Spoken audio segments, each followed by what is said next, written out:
sure enough, my daughter woke up after we put her to bed. My husband was upstairs trying to get her back to sleep. And it was just my parents and I sitting at the dining room table. And my dad said, "We are very worried about you."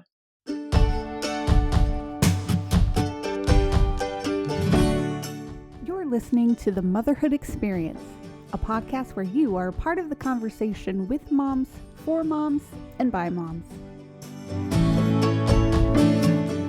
Let's jump into this episode with me, your host, Val Kleppen.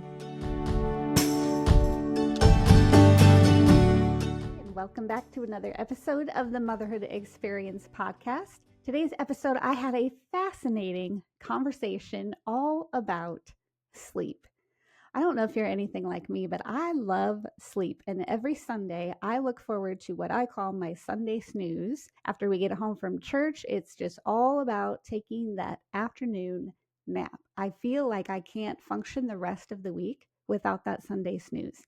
Sleep is very important to me, and I don't know if or how important it is to my family members, but after this conversation with my guest, Allison Egidi, I feel like we all need to take another long, hard look at sleep. I was so fascinated by all of the information Allison presented, but also just her personal experience and the stories that she shared. You are going to love this episode. And as proof of that love, I'm going to ask that you would leave us a 5-star review wherever you listen to podcasts. Give us a thumbs up or a comment wherever you see our posts online, and make sure that you are subscribed, whether it's to our YouTube channel or to your podcast streaming service, so that you never miss an episode. I'm really so thankful to have connected with Allison, and I think that you're really going to enjoy this episode. She shares about her motherhood journey, but also how it was affected by a lack of sleep. And then we just got rolling, and I had so many questions, and she did such a wonderful job answering each and every one of them. Stay tuned to the end.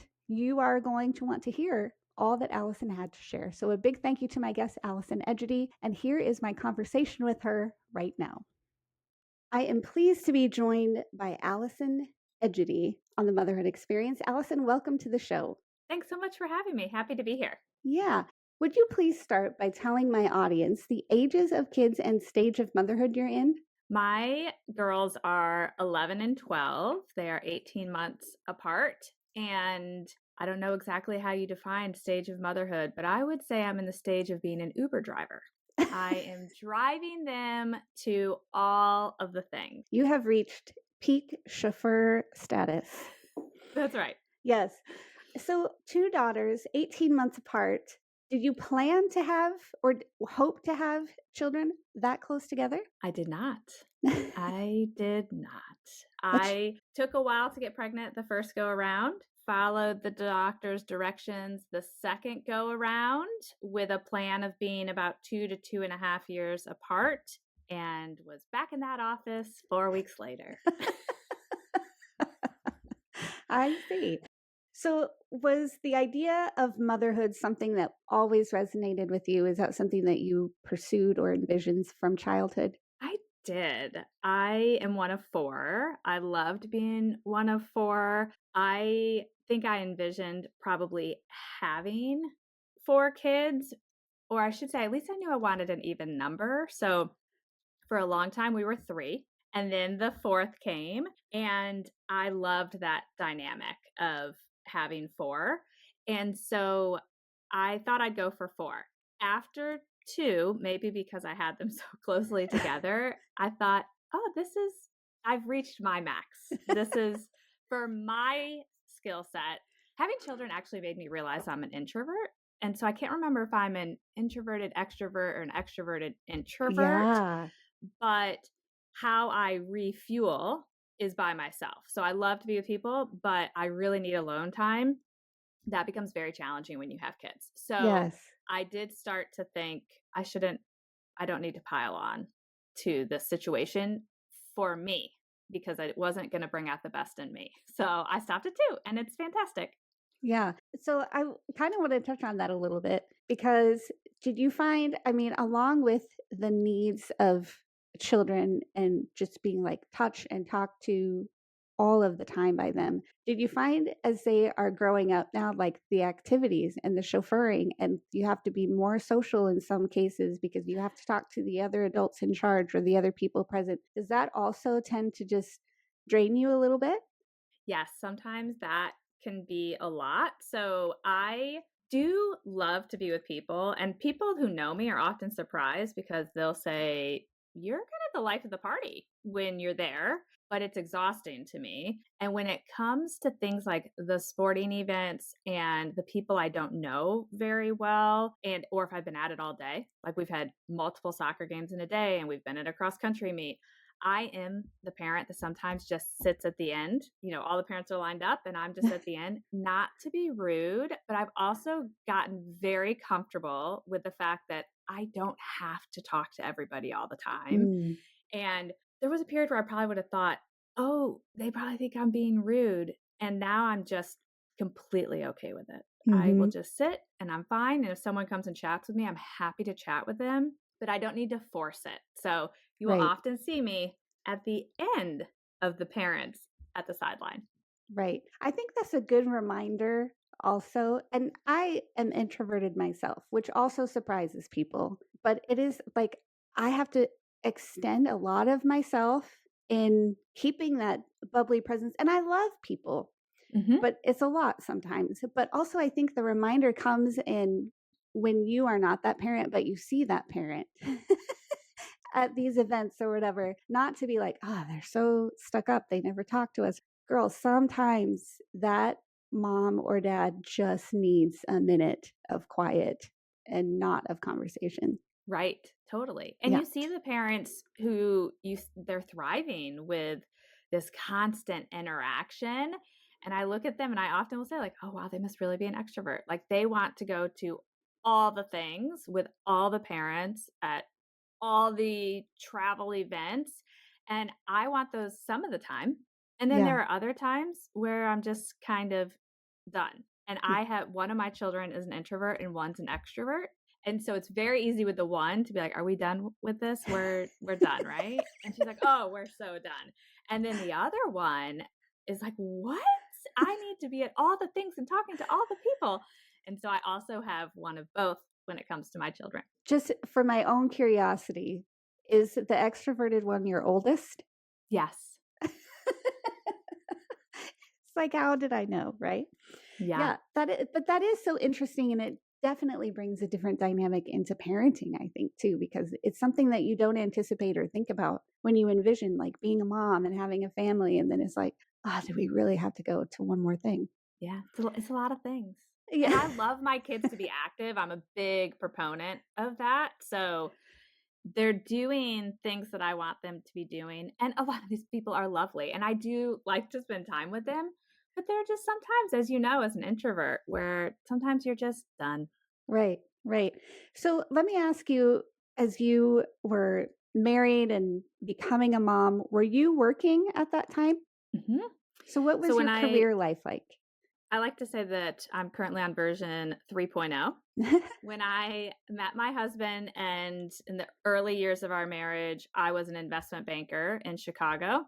And then I wanted to get back to the town where I went to college. It's beautiful and warmer. And my job was not going to transfer at the time. This is pre all the remote working that everyone does now. Mm, So I got into higher ed fundraising. And so then I was doing fundraising and leading a team of fundraisers, and I had my two children during that time. And it was because my oldest did not sleep well.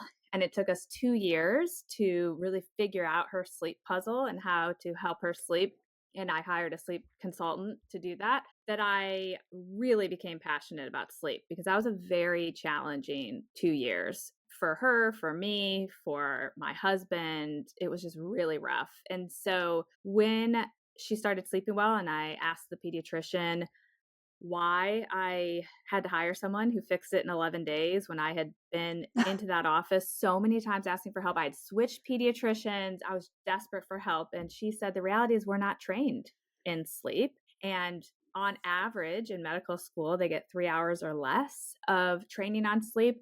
And I was floored because I thought sleep is so important for our overall health, but also for our mental health. And so it really just stuck with me. And I decided to learn all I could about sleep, not knowing initially what I would do with it, but knowing it would help my own children and help me. And then it kind of took off into a little bit of a side hustle that grew and grew until I realized I had two full-time jobs. And then I just switched to focusing on sleep. So it's Allison 3.0. Yeah, yeah, I love that. So let's talk about sleep for a little bit, just not even as a mother, but just as a human being. It's recommended sometimes they keep changing it. I feel like maybe take an hour off or add an hour on, but regardless of what the official time is, sleep is super important for every single person. Tell me why. Well, it's driving so much. I mean, it's driving your immune system. It's basically driving every system. It plays a role in every system you have, your immune system, your mental health, your hormones. For children, it's their brain development, their overall development. It's just driving so many things. And I think there was a stage, I feel like throughout my childhood, where you used to hear the saying, well, I'll sleep when I'm dead. And Yes. we're just going all the time. And I think over the last decade, there's been a very big shift in that narrative around the importance of sleep. And I think it's a huge positive. It's a positive for, I mean, my focus is on children's sleep, but I have changed my own sleep dramatically since learning about children's sleep. And so I just think it can't be undervalued. It just can't be undervalued. It's so important. And I do think we've made a lot of progress in Yeah. changing the narrative around sleep. And when children aren't sleeping, though, parents also aren't sleeping. So it's very intertwined. And I remember when my son, he did not sleep through the night for a very long time. And I was just told, eventually he'll grow out of it. His body will Yeah. realize that he needs to sleep and he'll start sleeping. And so it was, I don't know, 2.5, 3 years of not sleeping. I joked with my sister, when her boys were growing up, I'm like, oh, you haven't slept in 8 years, which we joked, but it was also true. And so why do we just think or assume that, one day it'll click and they'll grow out of it and be able to sleep and we can all sleep again. But until then, we just have to suffer through this. I think part of it is the lack of education. So when people aren't sleeping, whether you're an adult or a child, you often go to your primary care provider or your child's pediatrician, and they don't really have the answers. And so it's kind of like, okay, well, eventually it'll hopefully click. And that's not to say it won't. It sounds like maybe for years it did. 2.5, 3 years in, it clicked. And then for some people, they've struggled with sleep their whole lives and it just doesn't click. And, I fall into the camp of believing that everyone's born with varying levels of natural sleep talent. I like to compare it to athleticism. So if you've been out and seen the 4-year-olds on the soccer field, some of them look like they popped out of the womb knowing how to play soccer. They're doing all the things, taking the ball coast to coast, they're dribbling, they're shooting, they're running, they're just so coordinated. And then that's one end of the spectrum. And then the far end of the spectrum is the child who's like on the sidelines picking dandelions, really still can't jog too much. And you have everything in between. So athleticism is a spectrum. And same thing with sleep. We all have friends who say, I just put my baby down and they slept. I don't know why everyone thinks this is so hard. That is a child who is naturally inclined to sleep. Then the other end of the spectrum is the mom who says, I could never put my baby down. I literally had to have contact sleep with them all the time. They wouldn't sleep if they were laid flat in their bed. That's the other thing. And then we have everything in between. And so I also took that approach. My brother's daughter magically started sleeping through the night at 12 months. And so I was just hanging on, assuming that was going to be the turning point. And then we hit almost 2 years and I had to find help. And so it can click, but also some kids have very complicated puzzles and they need all the pieces put in place and they need to learn the skills just like kids can learn to play soccer and they can kind of come into some of their athletic ability, but they might have to work a little bit harder at it. Yeah, our oldest was sleeping through the night, I think at like 4 months, and she was a preemie, and so that's like should not have happened or been the case according to everything we were told. And then our youngest, we're on that 2.5, 3 year train. But tell me about your story then. So you become a mom, you're struggling through sleep. Like, what were the ramifications of that? What were like, were you driving yourself crazy trying to hold on to hope that it would change? Tell me all about that. I was definitely driving myself crazy, or at least felt like I was going crazy. So, in my background, I felt like history showed me if I set my mind to something, I made it happen. And I Hmm. had all these examples through my childhood and into my adulthood. And so I went into parenting thinking, I'm going to read the books, I'm going to decide on my parenting style, and it's going to be done. And parenting's very humbling in that regard. And so when it wasn't working, what I had decided on as it related to sleep, there were other things that didn't go well with the nursing. There was just multiple issues. It was like, okay, well, give me the next book. I just tried to problem solve constantly. And I went to the doctor and I did all the things. And what I didn't appreciate at the time, and having my children so close together was fuel on this fire, but I was really struggling with postpartum anxiety. And so I was just spinning out. But at the same time, being a type A overachiever, I was still performing very well at my job, even though internally it didn't feel that way. So externally, it looked like I was crushing it. I was traveling, I had my children in daycare, I was doing all the things and taking promotions, and it looked great. But internally, it was I'm no longer performing super well at my job because I'm so tired and anxious. And I'm not being the mom I want to be because I'm, so anxious and my kids can't sleep. And my second one did sleep, but the first one didn't.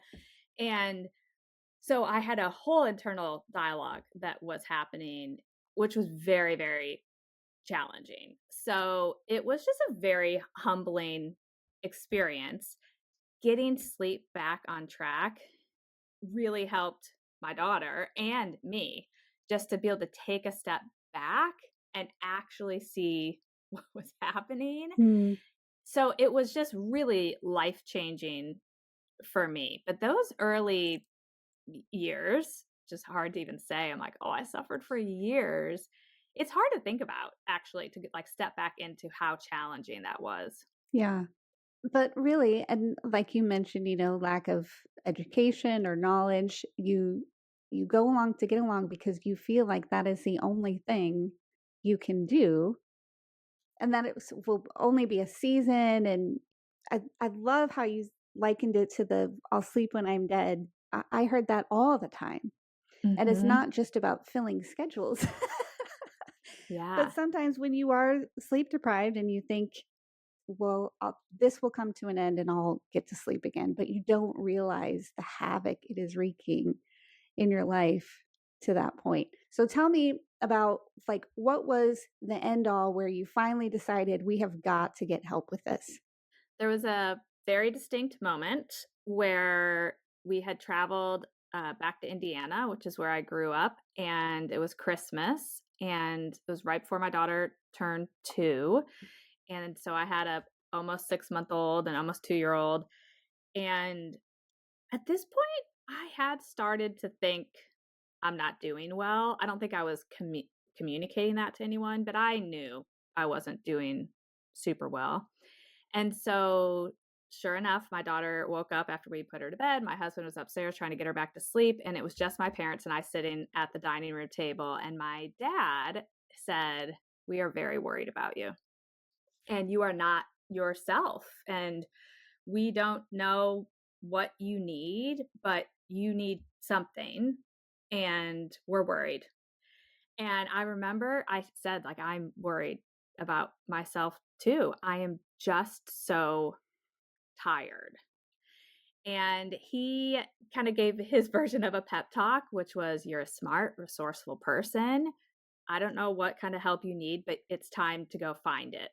And Hmm. so when I got back to Virginia, I kind of sat with that and thought, okay, what is my next step here? And then it's like God, the universe, boop, the sleep consultant popped up on my Facebook page. And I thought, I don't know who you are, what a sleep consultant does. I don't care. Take all my money. Let's just start there. And that was the big turning point. So I Mm. decided to like take the plunge. We had tried sleep training unsuccessfully, having read the books. And I thought maybe I just need someone who really knows what they're doing to help me. And then all the pieces kind of started to fall in place. Sometimes I think you just have to take a first step. Yeah.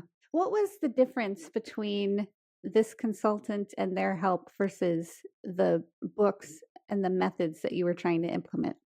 So it's funny. I was like so tired at that point. But what she did and what a good sleep consultant does is take kind of the background of, well, what is happening and when is she sleeping and when is it not going well and how is she responding? And so a big piece of my daughter's puzzle specifically was that she needed to be going to bed much earlier.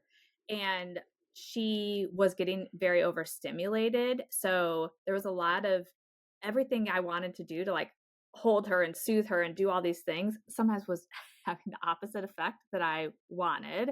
And I'm sure my anxiety was not helping. I'm sure we were just playing off of each other. Yeah. So it was kind of nailing down what was a good schedule and when to give her some space to figure it out versus when to engage and help her out. And, some of it is just, I think, having someone who knows what they're doing just tell you what to do. And I will say, because I'm kind of a doer, a rule follower, once I had the plan and I got over the mental hurdle of taking the step, I executed like a boss. It was like, okay, I don't understand exactly why you want me to do all these things, but I can do anything for 2 weeks. So here we go. And 11 days later, I was like, that was the best thing that's ever happened to me. And when did you start noticing changes or differences in that this was heading in a successful direction? Probably after a few days. I mean, her Mm. sleep was such a mess that it did take 11 days. But I think a few days in, I thought, we're moving in the right direction. Now, I was nervous about that because there have been other times where we had tried to sleep train and it would work for a few days and then it would spiral back out. Oh, okay. And so I think we saw that progress. The difference with this one versus previous times was it just kept getting better Mm. until I remember that 11th day. I was like, we got a perfect nap and we got a full night of sleep.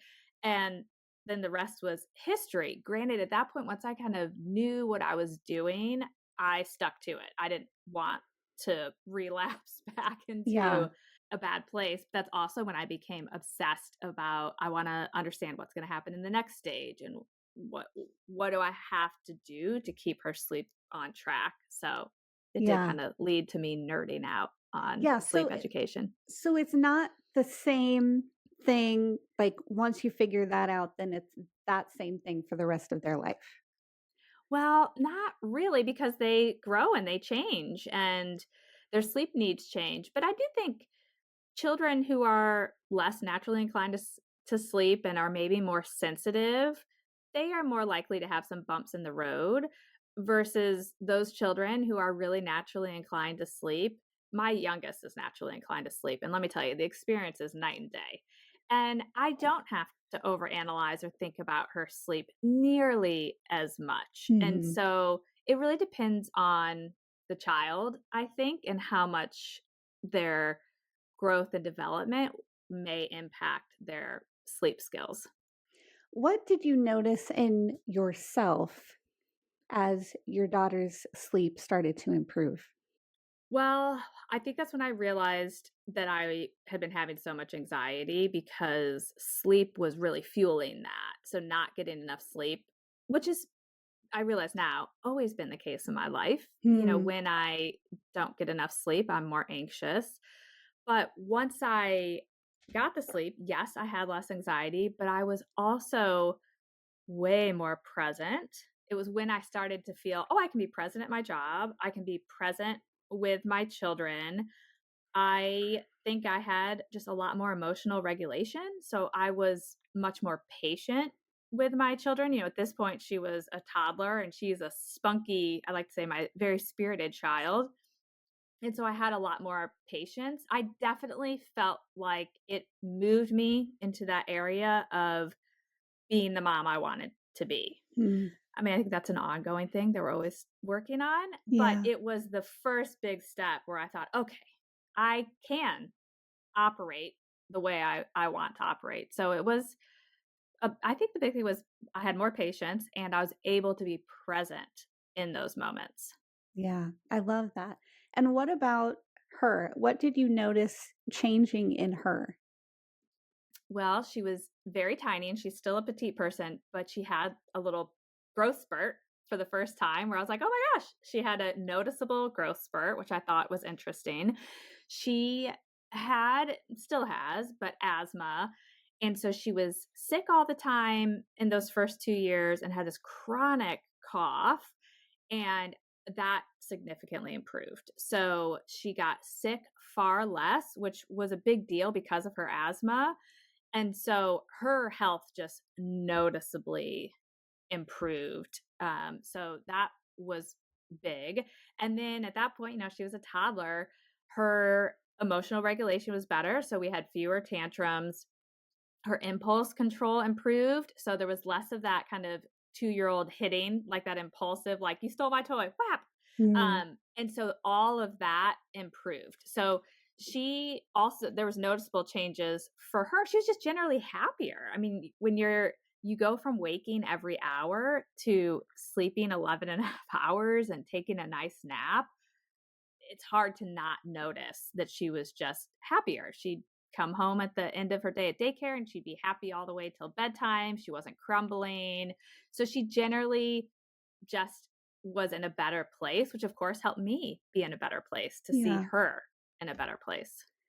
When did your dad come to you and say, we're so glad you did this because we're not worried about you anymore? Or did Oh, that that's a good, happen? I don't think that ever necessarily happened that I recall. I think he just, once they started to see me in a better place, probably just felt less worried. So I don't have any distinct memory of that. I just have that memory of him saying, we're worried. Yeah. So, okay, you realized that it can be fixed. There is a process, there's a science behind it. You become kind of obsessed with it, I think was your words. What are you doing, learning, teaching now to help other families?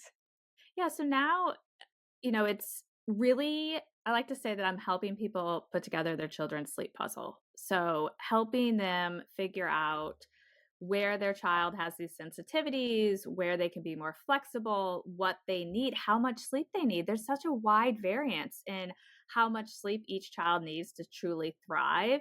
And so those are all pieces of the puzzle that I like to work with parents on. And I've been at this now for 9.5 years. And, just yesterday, I had a call with a previous client, but now she's taken her nephew into her care and he had been on drugs, addicted to drugs as a toddler. And so and he doesn't sleep well. And so it's, how are we going to help him sleep? And I work with children in the foster care system. And then of course, just everyday working parents like myself. But it's just, I just love taking on all these interesting cases and helping people figure out how they're going to help their child have healthy sleep habits, think of themselves as someone who sleeps well. I mean, that's a sleep's a head game. I think many adults can relate to Hmm. that. So, helping children grow up understanding sleep, understanding what helps them sleep. I've been talking at middle schools and talking to some high schools and just educating people on sleep. I've been working with daycares and helping those care providers learn how to help the infants in their care get better sleep. So now I think I'm just on this, quest to help people understand sleep. Yeah. And so, what about as your girls have grown and aged? And their sleep needs have changed along with that. How have you switched it up to meet them where they are now? And what are you preparing to do for those teenage years when it will shift once again? Oh, we're in the shift. So the big shift really happens during puberty, and that's when there's just a lot of changes related to sleep. And I would say this is the stage that's been proof to me that you can educate your children on sleep, and there will be a moment where they kind of take it in and it's like, oh, darn, she was right. And we're in that stage. So I'll give you Mm. an example of my youngest who has very high sleep needs, always has. She's a great sleeper, but she needs a lot of sleep. And so she's 11. And at the beginning of the school year, she said, Mom, we both know I go to bed earlier than all of my friends. And I said, Yep, we do both know that. And she said, I want to move my bedtime from 7:30 to 8 because I'm 11. And I said, I think that's reasonable. Why don't we test it out and see how that goes? And so we shifted it. And about 2.5 weeks in, I could see it wasn't working. She was waking kind of grumpy. And she said, something's happening that I hear you talk about all the time. It's taken me a long time to fall asleep at 8 o'clock. And I am not very happy when I wake up.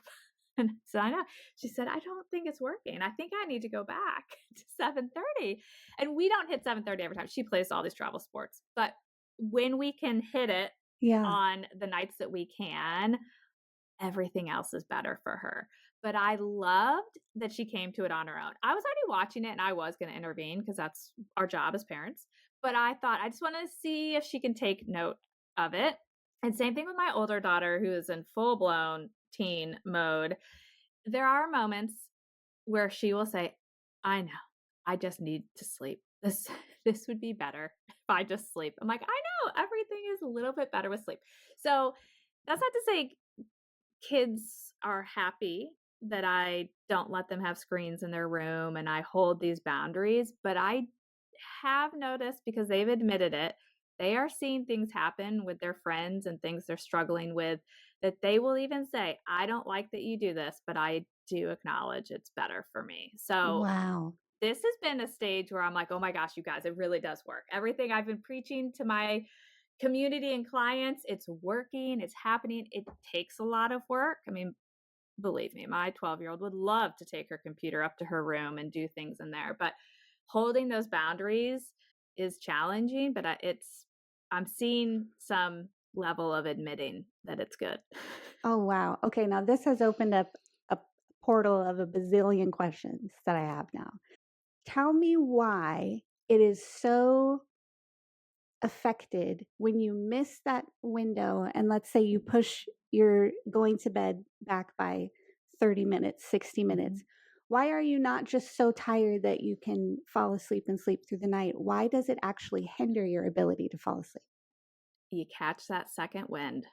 So everyone has circadian rhythm, and then you have kind of an optimal rhythm. And that's the rhythm where you're going to be able to fall asleep easily. You're going to fall into a sound, high quality sleep that makes it kind of easier to sleep through the night or until your designated wake up time. If you wear a sleep tracker like I do, it's going to be the most restorative sleep. And so part of a puzzle for everyone is nailing down what is that window where you have this natural pull to sleep and knowing kind of when that second wind kicks in. So Mm. I always encourage parents to do it too. My sweet spot is 9:30 to 9:45. And once I get past about 10, I actually don't have a terribly hard time falling asleep. Some nights I will, but I will wake up between 3 and 4 and I'm like, ding, here I am, wide awake because I fell asleep too late. Now, if I stay up past 10, I can easily stay up till midnight. Like I'll have enough energy that I can take on a project or do something. And so kids are the same way. Now, everyone's sensitivity is different in this regard. So some kids, even though their sleep won't be as restorative, they can fall asleep fairly easily at off times. And then some kids will struggle if they stay up too late. So this is where in the kind of tween teen years, it does get a little trickier because that rhythm is shifting. So it goes from really early bedtimes are very beneficial to like a later bedtime that gets closer to yours or mine. And then they actually, in the high school years, they shift beyond us where their optimal rhythm is even later. Of course, they have an optimal later wake up time. It's not accommodated by schools. And then there's a shift back to kind of where you or I would be. And so those teen years are tricky because their body is going through a lot of changes. you have to do some experimenting. And this is why I tell people you have to talk to your kids and just try to encourage some level of curiosity into why things are happening. So you got a great night of sleep. So interesting. Let's play that back. Like, what were we doing the hour before bedtime? What time did you go to bed? Versus, oh my gosh, I laid awake for however long. Interesting. Let's play that back a little bit. And believe me, by no means are my kids thanking me daily for this, but there is some acceptance where I might get an eye roll when I say you should really go to bed now, but they do it because I think Hmm. they kind of start to realize it's going to be much easier for me to go to bed now than to stay up and have to lay in bed awake. Okay, I'm so honed in and engaged on this right now. So many things that I want to ask and directions I want to go. First off, I can tell you I'm probably going to make my husband listen to this episode. He's probably going to be like one of the teens. It's like, I probably need to hear this, but I don't want to hear it. Well, because I think like for him, he's like, I can't go to bed that early because then I'll be awake. I only need 6 hours of sleep. And I'm like, that's Ooh, not that's a myth. possible. That's a myth. Yeah. Yeah. And so there are all these things. And then other, parenting decisions too, like, oh, they're a certain age, so maybe I should let them stay up, to a certain time or Yeah. whatever. But it's not necessarily about their age or privileges so much as it's about their personal body needs and sleep rhythms. So 100%. I want to talk Because about my kids, by the way, the Yeah. 12-year-old, her ideal bedtime is around 9. Her sister is 11 and her bedtime is 7:30. It has nothing to do with age. So age-wise, they're really not that different, but their needs and their rhythms are noticeably different. So my younger needs more sleep. Her ideal rhythm is much earlier than my older daughter's. And so it works out fine in theory that it's the older one that goes to bed later, but it could absolutely have been the reverse, Yeah. where it could be the older one needs the earlier bedtime. And so, really good language to use with children. Never talk about a bedtime related to age. Talk about a bedtime related to what their bodies need. And we talk, as my husband tells me constantly, like we talk very openly about puberty in this house because there's a lot happening. And I would just so much rather it not be, well, it's because she's X old. And it's like, oh, well, this is the stage that she's in puberty. Isn't this so interesting? This is what happens with your sleep when you're in puberty. And so it has, in my house, and my kids have gone through puberty started at different ages. It's just so interesting. So I'm like, it's really not about your age. It's just how your body's growing and developing. Yeah. Yeah. And as a parent too, I'm going to do like a two-part question here. And these things may not be related to each other in the way that I form the question. So feel free to tell me I'm full of baloney. But as a parent, I think one of the things that you look forward to, but also because you require it mentally, if not emotionally and physically as well, is that downtime at night to begin with. So getting your kids to bed gives you like a little sense of freedom to just be able to capture yourself once again before you head to bed. But what do we do in that time is we're on our screens or Totally. catching up on whatever. So what is the correlation, if there is one? And if there isn't, let's just go straight to the importance of the circadian rhythm and blue light and screens and stuff before bedtime. But why do we look forward to our kids going to bed just so we can stare at a light? Yeah, right. I think it's just that escape of it takes no thought process and it allows us to kind of be numb. And it's funny because I'm trying to think how many weeks ago it came out, but I recorded an episode for my podcast about my fall reset. And as the kids went back to school, what I was going to do to kind of reset my own health and well-being and all the things. And one of the things that I admitted to, which is painful to admit to as a sleep coach, is that I had gotten to a really bad habit in the 6 months prior of bringing my phone to bed. And I think sincerely there's this, okay, I have this moment to catch up on email and make sure I could go to sleep and not think there's all these outstanding emails. But then I'm doom scrolling too. Yeah. And I'm scrolling and scrolling. And then staying up later than I need to be and not sleeping as well. And because I wear the sleep tracker, like the power's in the data. And so I could see it happening and I was still doing it. And so as part of my fall reset, I said the phone is going in the bathroom. It's not coming in the bed. And I just recorded an episode on how's my reset going. And I have crushed most areas of my reset. The phone in the room, I did great and my sleep improved significantly and I transitioned to reading. So after I went in Yeah. the bathroom to wash my face and get ready for bed, the phone stayed in there to charge and I would read in bed and my sleep numbers improved so much. Mm-hmm. And then I started watching the newest season of Ginny and Georgia, which isn't even a show I'm obsessed with, but I just started watching it and sometimes I get going and it's like you're in a movie because they can just stream all together. Yeah. And so I had this relapse for like 2 or 3 weeks catching up on this show and my sleep completely tanked. And I'm like, so I tell my kids this all the time. I will be your mom and I will hold these boundaries because the reality is I need my mom to be here because I am a grown up with a fully developed brain and I am doing things I should not be doing, which is the stupid phone in my room. So Mm. I have reset again and my sleep immediately improved. And generally, I would just say, again, I'm a better version of myself. I'm more cheerful in the morning, probably because my sleep is better. And I'm feel just much more motivated in the day. I'm more productive. I'm getting things done. And so this is another area where I just talk to my kids about it. I'm like, you guys will not believe what I did.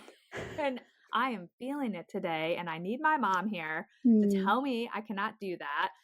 And so it's very negative for us. The screens are addicting and I have the issue just like every other parent who struggles with it and the kids who struggle with it. So yes, it is very negative for sleep. And so if there's one thing that I think a lot of parents could do to improve their own sleep would be to come up with some other practice. So it could be a bedtime meditation. I did that for a long time.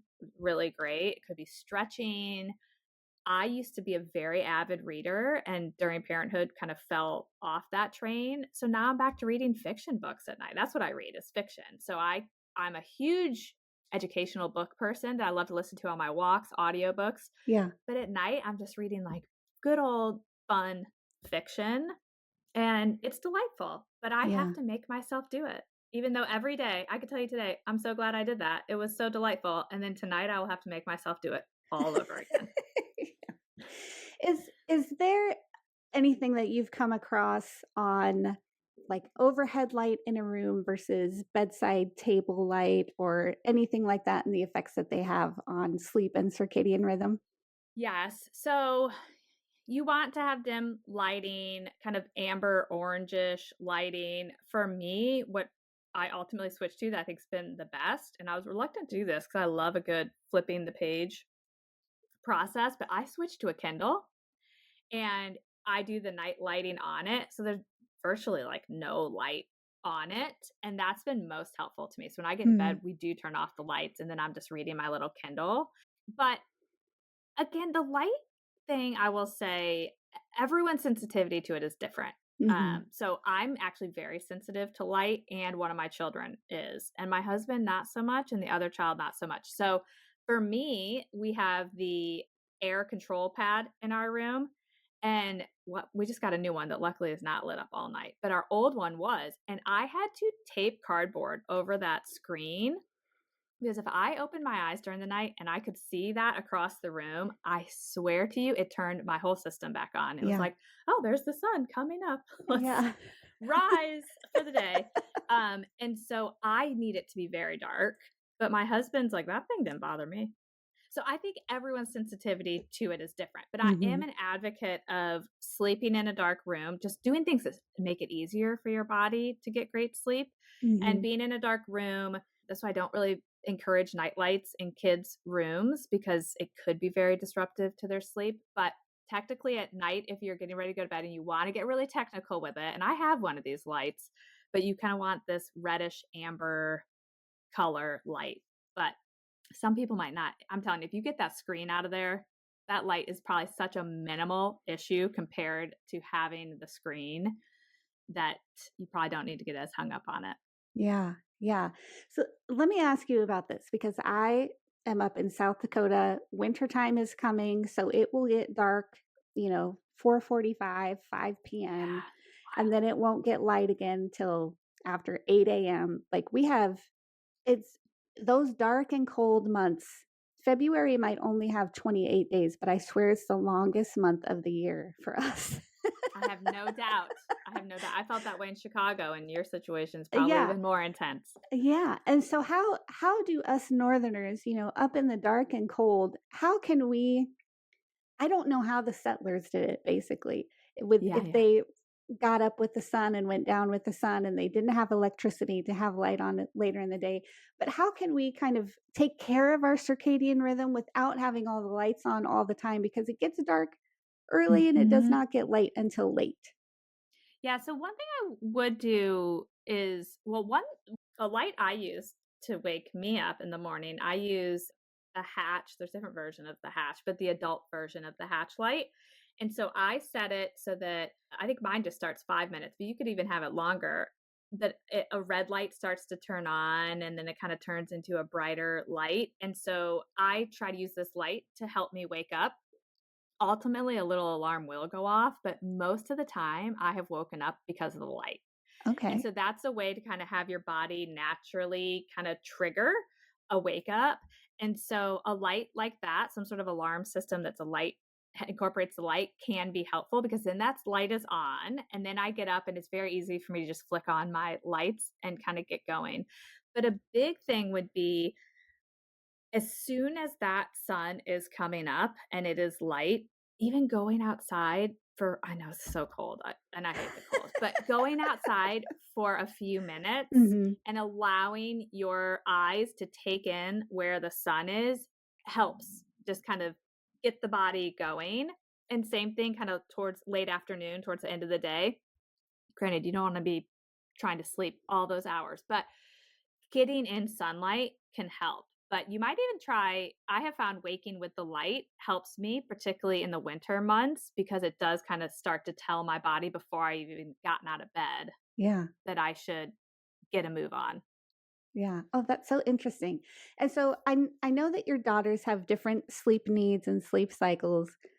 I'm sure that many of the moms listening have different needs and cycles from their husbands. I know for me, growing up, my family used to be like, I'm not waking her up. You wake her up. It's not my turn. It's your turn. Like everyone was scared to wake up Val. And it's still kind of the same today with my kids and husband. But I am in the mornings, I like it dark and quiet.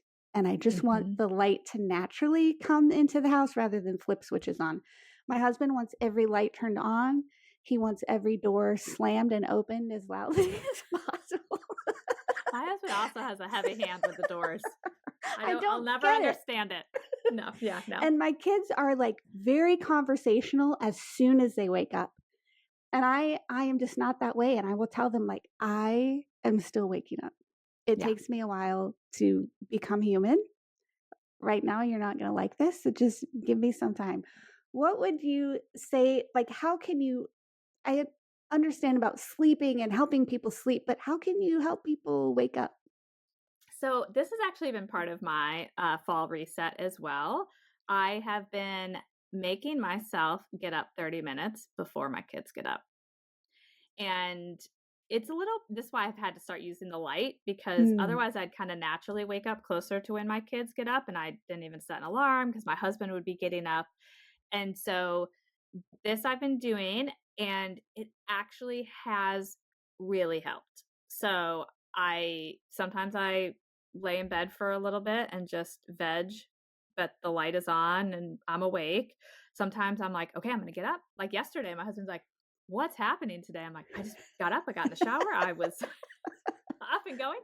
Um, and so giving myself that 30 minutes before I have to turn on, not that I'm, full speed when they get up, has helped. And so that's something you could experiment with is what if you actually had yourself get up 30 minutes earlier and then you have to kind of find what works for you in that 30 minutes. Tons of people get up and work out. Right now in this season, I used to be a very early morning worker outer. Now I'm like, I need to veg a little bit. hmm. Sometimes I'll journal, sometimes I'll meditate. but I just need to like give my body a little time to wake up. Yeah, I love that. And so tell me this. I'm kind of geeking out and really trying to keep myself subdued here. But prior to talking to you today, I would have said, like, we have no sleep issues. We're fine. But then hearing things that you've said and picked up on, like, yeah, I am going to bed too late. And I am, guilty of the screen thing in that second wind at 10 p.m. where I was about ready to fall over at 9:30, Totally. and now I can't sleep. So what would you say to encourage the mom who maybe is like me thinking, we we don't have any sleep issues, we've got it all figured out, but now is like, maybe we should try something, but they don't know where to start, don't know whether it's them or their kids or their spouse or maybe all of them that need some tweaking. What would you say to encourage her and how to get started just evaluating how important this is in their life? So the biggest thing that I encourage parents to do, whether it's about their children's sleep or their own sleep, is just get curious. And I like to try things for a week. That's usually what I can commit to anything. I recently committed to doing 10,000 steps a day for a week, and I realized, dang, that was harder than I thought. But I saw it through for the whole week. I haven't continued. I still hit it sometimes, but not every single day. And so that was something I was curious, like, would that be hard for me to do, is get 10,000 steps in a day? It turns out it was, which is shocking because I'm like consider myself a fit person, but apparently not so much. And you can do that with sleep. Just, I'm going to make myself turn out the light by 9:45 for a week. And I am actually going to be honest with myself about what was the impact. Does that mean Hmm. we're perfect all the time? Clearly not, because as I mentioned, I've relapsed on things. But I think just getting curious, and same thing with your kids. If you're older kids, 5 and older, I would say you can tell them we're doing an experiment. We're doing an experiment. They don't have to like it. You are their parent and you are leading them and we're doing it, but it's an experiment and we want to see what helps you sleep. And then we'll reassess. And, my kind of parenting motto is make decisions with the knowledge you have at the time, and then stay curious and be open to changing your mind. And so you can reserve the right to change your mind on the sleep thing. You trying something new for 1 week might make you change your mind on your current habits, or it might make you change your mind that the things weren't as bad as you thought and you want to go back to them. So just getting curious, I think, is a good first step, and try something for a week. In the sleep department, if you make a change, it won't be like life changing, but you will notice if you're Mhm. sleeping better within a week. Hmm. So good. Allison, I have thoroughly enjoyed this conversation. Thank you for being a guest on the Motherhood Experience. And how can my listeners find you, get in touch with you, learn more about you? Well, thank you so much for having me. I've enjoyed it too. I like that you're clearly a curious person, which I love. Um, I can be found at my website is sleepandwellnesscoach.com. And then I'm also on Instagram at Sleep and Wellness Coach is my handle. And I have a podcast called How Long Till Bedtime. Awesome. I'm glad you mentioned the podcast too, because I had heard you talk about that earlier in the episode. So, yes, if you are listening to this podcast, go ahead and check the show notes. I'll have everything for Allison linked down there. Allison, once again, thanks for being a guest on the Motherhood Experience. Thank you. Thank you so much for joining us on today's episode of the Motherhood Experience podcast. To join our exclusive TME community, head over to themotherhoodexperience.com/learn more. Be sure to follow the Motherhood Experience on Facebook or Instagram, and please leave us a 5-star review wherever you listen to podcasts. If you're watching on YouTube, leave us a comment below, and we'll catch you next time.